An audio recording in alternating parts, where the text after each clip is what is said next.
Robin, your question? So my question is, who's in your team and who's in what lane?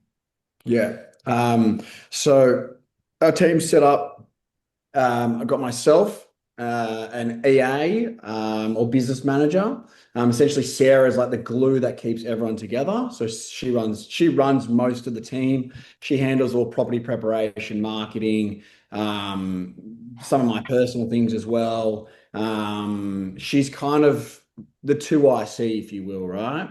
Then we've got Romy, who's an admin assistant in the team as well. She'll do some of the lower end admin tasks, putting packs together, creating the template for the proposals, organizing marketing that might go out. And then I'll have four associates, some of them being almost standalone agents within the team, sort of sitting as, executives, sales executives. Those four will run campaigns, they'll get indoors. Some of them will run them from start to finish as well. So I'm sort of in the background with those campaigns where they're going to listing. They're starting to now go to listing appointments on their own, list the properties. I'll be in the background supporting them, and the team will be back there, being Sarah and Romy, supporting them with any admin that they need help with. So Okay. Go, Rob. can I just ask one more question? With your almost standalone, so you got four associates, so like two of those almost standalone, and then you got two junior ones. Yeah, so one of them was a standalone agent previously. He's com only, so he's come into the team about 2 and a bit years ago.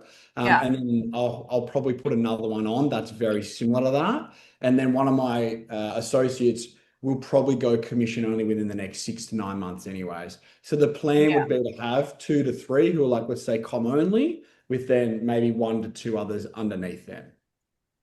And with the commission only, like what kind of split do you pay those senior agents in your team? It depends on the deal. But as a general rule of thumb, it's like 50%.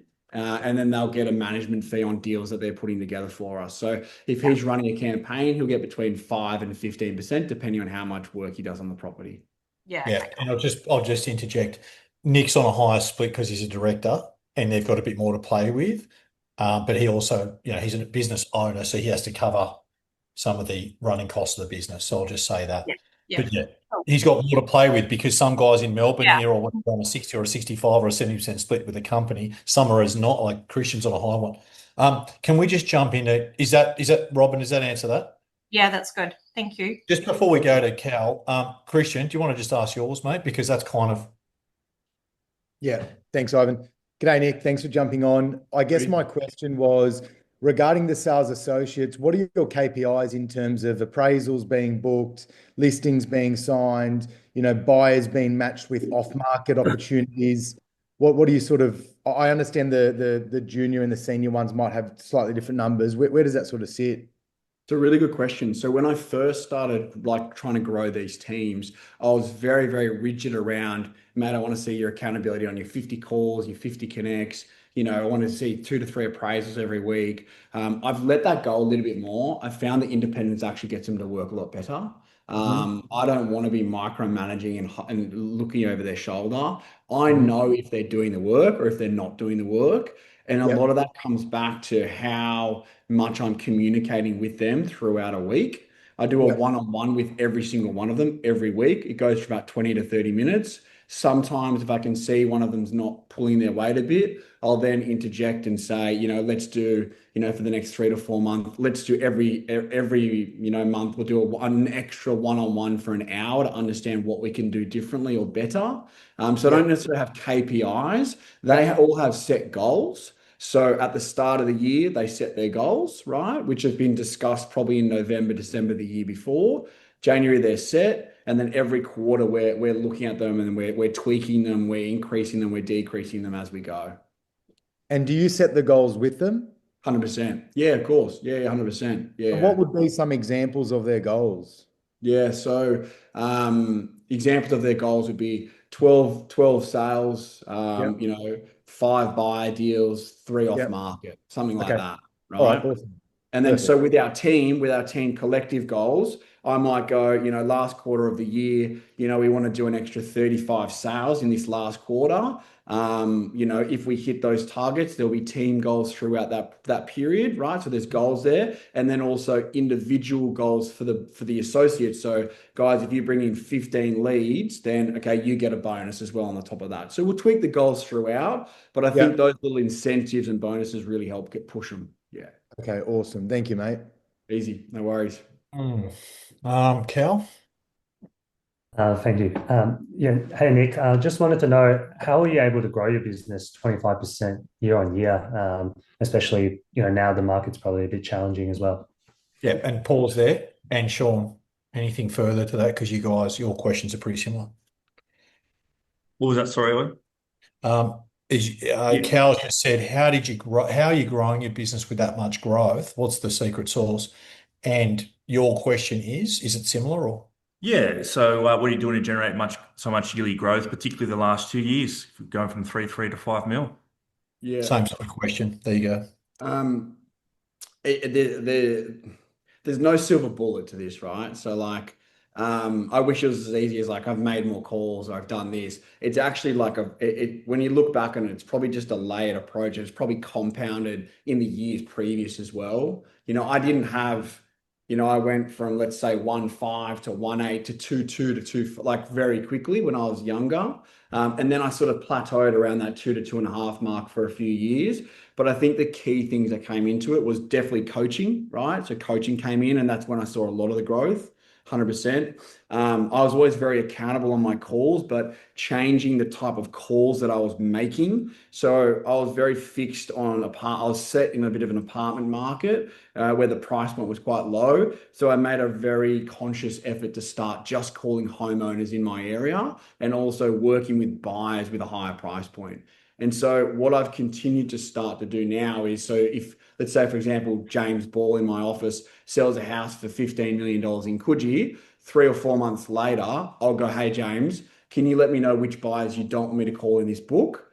Do you mind if I call that book, even though it's yours? If we get in the door, we'll go 50-50. James goes 100%, you call it, you start working with those buyers. Because in my mind, if I can find buyers that have got a $15 million budget, one, they probably have something to spend, but in 4 or 5 years' time, if they trade out of that, that's where I'm working in that higher price point. So I think those things are key. I think team's really important. And I think leadership around your team is really important as well.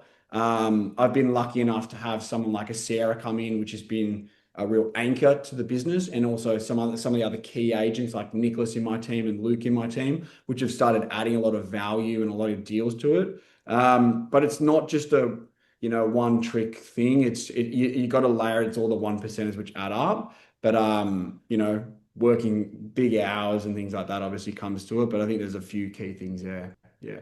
Nick, how many off markets have you done this year? 18, I think, 19. Yeah, so that number's on the rise. So 2 years ago, he'd only had 3 5 or 4 or something. Yeah. Yeah. So each year that's been a focus, and that's going up, which means he's doing more buy work. Yeah, it's important. Yeah. Yeah. Oh, look, Nick does work, I know we all work long and hard. He's also one of the harder hours wise. He probably works hours that I probably wouldn't recommend necessarily, but that's his choice. But maybe he's taking the hard option now. So maybe in fact, sorry, he's choosing his hard. He's choosing to go hard now. So hopefully it's easier later, which I think it probably will be. But a lot of people, I can't see many people doing 70-hour weeks plus that he does. And nor would I recommend it unless you absolutely want it as much as he does. Sorry, Max. Yeah, g'day, Nick. Max here. Yeah, Ivan, look, I think he's answered it, because my kind of question was, No, I think yours is good because yours is keep going with the question. It's like you personally, what took you from a C, maybe not a C, but a B to an A or an A plus? What were the top 3 things? Like I said, didn't know. Yeah, I like that question. What are the top 3 things? He basically said, "What are the top 3 things?" Even though he probably answered it, Yeah. but what would be the top 3 things that have helped you become nearly a $5 million rider? If you had to nail 3 things. Yeah.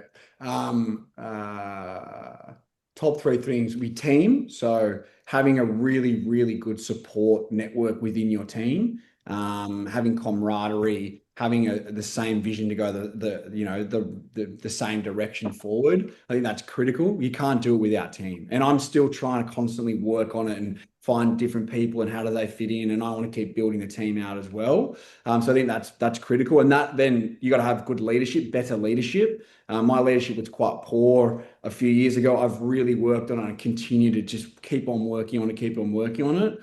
I think the conscious effort to be speaking to people in a higher price point, which therefore when you're transacting at 100 or 130 deals, like it's harder to go from 150 deals to 250 deals, but you could increase your price point a lot quicker, I think, and being around the right people. And then also I think like I work big hours. I absolutely love it. That's just my routine. It's how I am. I don't think I'd be where I am or have the growth I've had if I didn't make the sacrifices around, working the hours I do, not going out, not partying with my mates, not drinking. I wouldn't, those three things are critical, but I think if you're not working hard and you're not doing the hours, none of it's going to work. So there has to be one of the pillars there. That has been sacrifice. Pizzas, do you want to just jump in with that quick one? Yeah, thanks for jumping on, by the way. I wanted a bit of clarity around what that looks like in terms of hours and days. Yeah, for sure. So like just morning routine and things like that. Yep, Yeah, that'd be good. helpful. So I'll give you my day yesterday and today, all right? So like this morning my alarm goes off at 3:50 in the morning. I get on my phone, I look at my emails, which I probably shouldn't do. I emailed Ivan back straight away at 4 o'clock. I got up, went to the gym, trained from let's say 4:20 to 5 o'clock, got home, meditated for 20 minutes. Wrote in my journal straight away after, had my food in the morning, went out the door, got to work, let's call it, I don't know, 6:15-ish, 6:30, got in, started working on my breakdown of what I'm doing every morning. So the first thing is clearing your emails. Second thing is looking at all my listing appointments for that day, writing notes on those listing appointments that I've got coming on. Then going to mainrealestate.com, looking at any new listings coming on, sending any new listings to any buyers. This is at like 7 a.m. in the morning. Sending listings to buyers. Hey, mate, have you seen this? It sold earlier this year. I reckon there could be financial pressure, could be an opportunity, things like that. Just getting in front of people. Then from there, I'm more or less looking at, what I can do with my pipeline. If there's anything that's been listed on the market that my pipeline needs to be or it's relevant. And then I'm pretty much just starting my day. Like we had a meeting this morning with someone at 8 a.m., phone calls to vendors at, by that time as well. And then we're running the day throughout. And then I try and look out. Yeah. What do you do for food during the day, Nick? Food during the day. I bring all my lunch every day. I'm lucky my wife also cooks as well at night. So during the day, I've got food in the kitchen. I'll go and eat. I have breakfast in the morning and I call it 8:45, 9 o'clock.